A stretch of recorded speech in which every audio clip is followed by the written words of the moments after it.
global happenings today. We communicate, we analyze global news.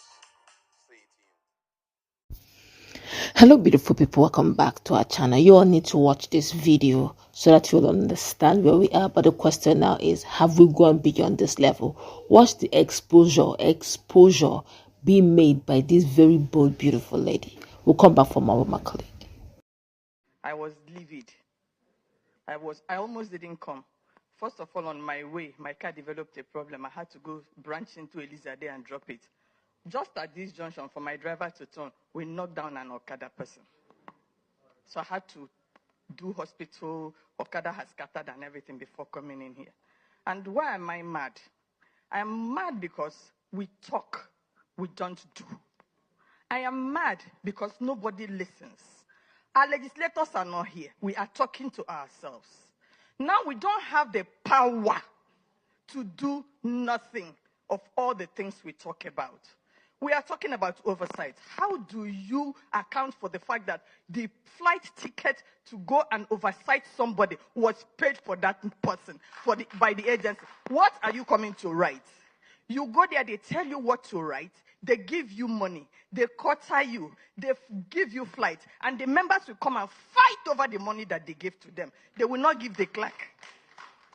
They will not give the committee assistant that they take with. But it's not even the fact that they didn't give the clerk. Now you are compelled to write a report of what you did not see, what did not happen, and you lie. Me as a Catholic, I will just go for confession first. Then secondly, financing a public hearing. We did a public hearing last year. And then the committee called me to tell me that a consultant was employed to write a report. And then I asked the consultant, were you at the public hearing? He said, no. So what do you want to write? Ifoma, we give you material to write the report. I said, no, it's not going to happen. I will not work with you. I put my feet down and I told him I'm not going to work with you. And I sat down because they are looking at us as if we do not have capacity. Me, I'm just 2 steps out of National Assembly for retirement. So right now, my mother says she's not dancing so that people will give her money. It's so that they will see me. So I will say what I want to say. I sat down and I did a proper report of that public hearing. And I took it to the chairman. I said, this is the report. And they were looking at me like, you mean it? I said, yes. Oh, no, you have to change. I said, no, this is what happened. If you want to change it, you now go ahead and change it. But the original report is in my system. I don't use secretaries. I type my report myself. So if they want to change it, they should go ahead and change it. I am waiting. Then we are talking about punishing MDAs.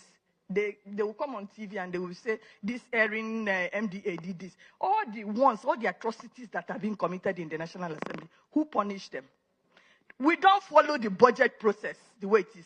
They will budget money for instance, staff budget, money for training, money for clinic, money for sports, money for books, money. They collapse it. It is in the National Assembly I say hearing about collapse. What is collapse? Sir, both of you know what collapse is. Collapse. The money, now, allowances that are budgeted for National Assembly staff is collapsed.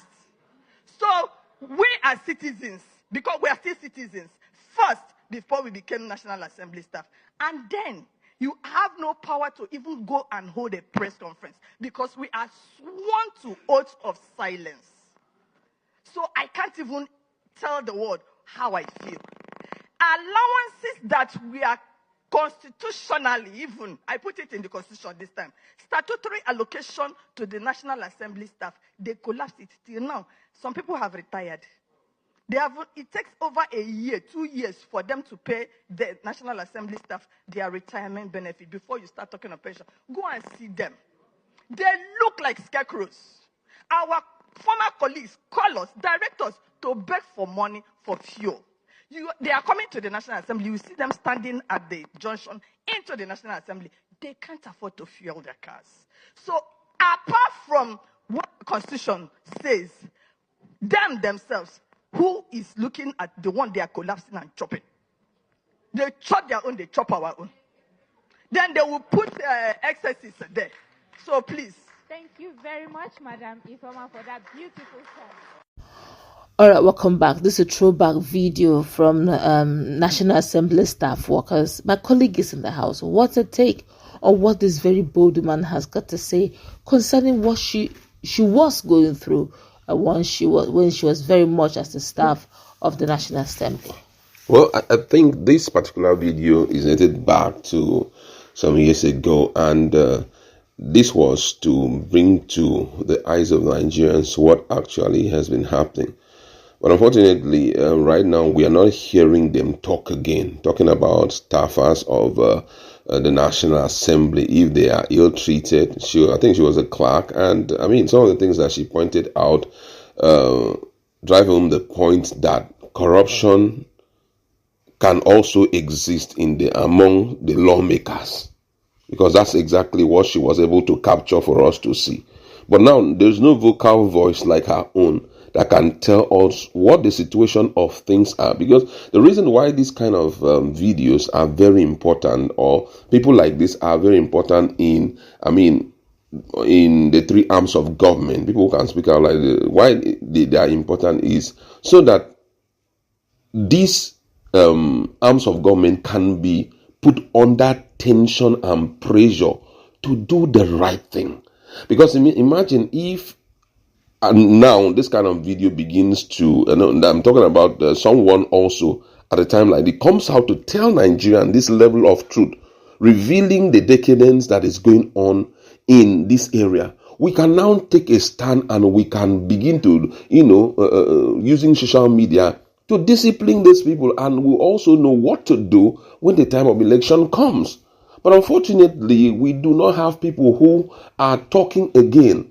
And I think the reason why this is not happening is if it's well spread, talking about the corruption well spread, whereby Oga is doing his own and is letting some to fall to triple down so that the staffers can enjoy it. You won't see them come out to make this level of noise, you understand? This video is back then, but then it points to one thing, that this was way the way, but nobody's out there to tell us where we are right now. I love the fact that so many people that were employed by Bola Tinubu gave us an idea of what is happening between the aides and the presidency. Two of them who had left, the first, I think, this Ahmed brother, who was employed to work with the vice president in presidency, came out to tell Nigeria. I can't remember the last time he sat with president face to face and talk. Aliyu also came out to say the same thing, that it was shocking for him, for someone like Davido, to have an audience with the president, but for him, he has never been the age of president, to have the privilege of even seeing the president face to face, talk less of sharing his opinion with the president on any issue. So that was to tell us that the president kind of is encircled, such that no one gives anybody access to him. And if the aides cannot have access to the president, then you begin to wonder, how is the president being advised if those who are supposed to be his aide, they don't give them the right to meeting him? I love the fact that they came out to tell Nigeria so that we can know that the kind of president that we have to elect in, there shouldn't be someone that can be encircled, whereby he doesn't even have contact with his media aides. There should be an opportunity whereby the media aides sit with the president and begin to table a lot of things. This is what we saw on social media. This is how this particular minister is working. I don't know. I'm suggesting, can we do it like? He will now sit back with them and say, okay, this is what you should roll out. This is what you should roll out. This is what you should roll out. Paint it in this color and all of that. It will help them to be involved, and they will have something to tell the public, which captures the mind of the president. Well, it clearly was a pointer to the fact that most of the things that they have been saying is not actually the mindset of the president. You understand? So I would have loved the fact that even in judiciary, people like this also come out. Legislature, we are not seeing people like this come out again. So we do not even know if public hearings are still holding.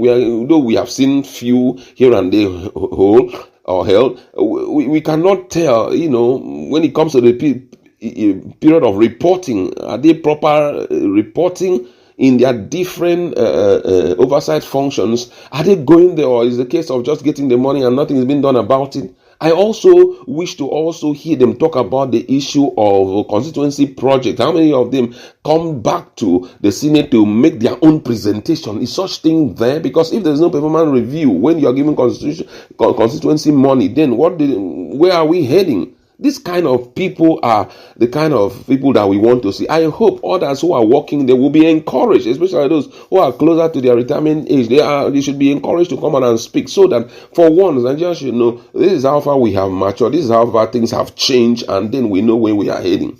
All right, let's go wrap it up. Let's meet in our conversation. So have a nice time. God bless you.